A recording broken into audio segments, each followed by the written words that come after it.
2025 წელი შეზღუდული თავისუფლებების წელია. შეზღუდული თავისუფლების წელი ასე ფასდება საქართველოს 2025 წლის შემაჯამებელ ანგარიში ადამიანის უფლებების საერთაშორისო დღეს საია საგანგაშო კვლევას ასაჯაროებს. ავტორიტარული მმართველობა, შეკრებისა და გამოხატვის შეზღუდული უფლება, რეპრესიები და წნეხი საკუთარი მოქალაქეების წინააღმდეგ და ასევე პოლიტიზირებული მართლმსაჯულება. 57 გვერდიან ანგარიში საქართველოს მოქალაქეების უფლებების დარღვევის უპრეცედენტო ფაქტებზეა საუბარი. ავტოკრატიულმა სამართალშემოქმედებამ, თავისუფლებების არათანაზომიერმა შეზღუდვამ განსაკუთრებული წნეხი იქონია გამოხატვის თავისუფლებაზე, შეკრების თავისუფლებაზე, გაერთიანების თავისუფლებაზე.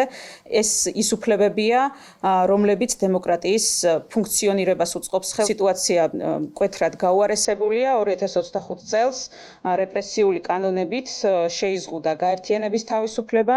ანგარიშის მიხედვით 2025 წელს ქართული ოცნების განსაკუთრებული სამიზნე გამოხატვის თავისუფლება მას შემდეგ გახდა, რაც მმართველმა ძალამ უარი თქვა ქვეყნის ევროინტეგრაციაზე.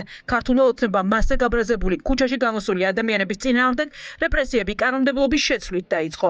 შეზღუდა ადამიანის უფლებების მომწესრიგებელი საკანონმდებლო ბაზა, შემოიღო ახალი სამართალდარღვევები და გაზარდა სანქციები. მთელი წლის განმავლობაში ოცნების ხელისუფლებამ პროტესტის მონაწილეების დევნა ქუჩა-ქუჩა, სახლ-სახლ და სადარბაზოებთან დაიწყო. აქციებზე დგომის გამო სისხლის სამართლის პასუხისგებაში ოცნების ხელისუფლებამ 213 ადამიანი მისცა, მათ შორის არიან პოლიტიკოსებიც. Ისმერი შეზღუდვა გადის მკაცრი კონტროლის ტესტ ადამიანის უფლებათა სამართალში და ეს ცვლილება, რა თქმა უნდა, ამ ტესტს ვერ აკმაყოფილებს, იმიტომ რომ ის თავად არღვევს იმ ინტერესთა ბალანსს, რომელიც უნდა იდგას დანარჩენ საზოგადოებას და მაგალითად შეკრების თავისუფლებით მოსარგებლე პირს შორის. მხოლოდ ერთ წელიწადში საქართველოში პოლიციის მხრიდან ძალადობის მსხვერპლი 1000-მდე ადამიანი გახდა. დემონსტრანტების მიმართ არაადამიანური მოპყრობა და წამება როგორც სისტემური დანაშაული, ასე აფასებენ ავტორიტეტული ორგანიზაციის იურისტები ფაქტებს, რომლის უშუალო თვითმხილველებიც თავად გახდნენ. კვლევის თანახმად, ოცნების ხელისუფლებამ უწყვეტი პროტესტის ჩახშობა მოქალაქეების ცემით და დასახიჩრებებით გაგრძელა.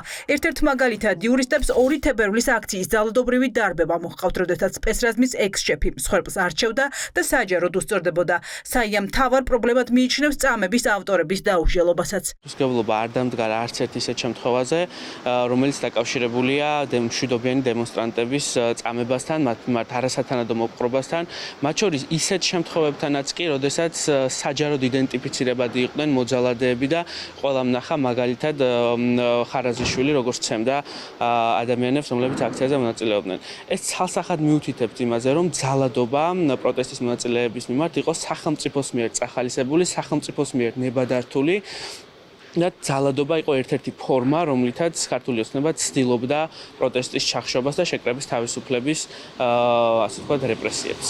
ამ ყველაფრის ფონზე ოცნების გუნდი დღეს ადამიანის უფლებების საერთაშორისო დღეს მოქალაქეებს ირონიულად ულოცავს და ამბობს, რომ არასამთავრობო ორგანიზაციების კვლევებს არ ენდობა. დემოკრატიის ძირის გამოთხრაში მხილებული გუნდი გავლენიან ორგანიზაციებს დაჯგუფებად და აგენტურად მოიხსენიებს. კოლექტიური, გიგაური და ლომჯარია თუ გვიცხადებს 2025 წელს ესე ტრაგიკულად, სერიოზულად ქონია საქმე. არ არსებობს მათ მიერ წარმოთქმული ან მათ მიერ გაკეთებული ნებისმიერი კვლევა, რომელიც ოდესმე რომელიმე ფაქტს ასახავდა ობიექტურად ჩვენ ქვეყანაში. არ ვეთანხმები საიას ანგარიშს. და შეტყოდით რეპრესიულ ქვეყანას მინდა მიულოცო ადამიანის უფლებების დაცვის საერთაშორისო დღე. დღეს ილოცოთ მათ შორის. პოლიტიკური ვერდიქტები და მართლმსაჯულება სამოქალაქო პროტესტის მონაწილეების საქმეებში კვლევა გამოაქვეყნა კიდევ ერთმა გავლენიანმა არასამთავრობო ორგანიზაციამ. საერთაშორისო გამჭვირვალობის მიერ გამოქვეყნებულ დოკუმენტში მოხდა სინდისის პატიმრის საბა სხვითარიძის განაჩენი. კვლევის ავტორი პირდაპირ ამბობს, რომ სხვითარიძის საქმე პოლიტიზირებული სასამართლოს ნათელი მაგალითია. ძნელია მოიძებნოს მეორე ისეთი საქმე, სადაც ამდენი დარღვევაა, როგორც საბა სხვითარიძის საქმეში. თავდაპირველი ნარატივი პროკურატურის არის აბსოლუტურად შეცვლილი. შემთხვევის ადგილი არის მითითებული თავიდან სულ სხვა და მერე ყველაფერი არის გადატანილი სულ სხვაგან.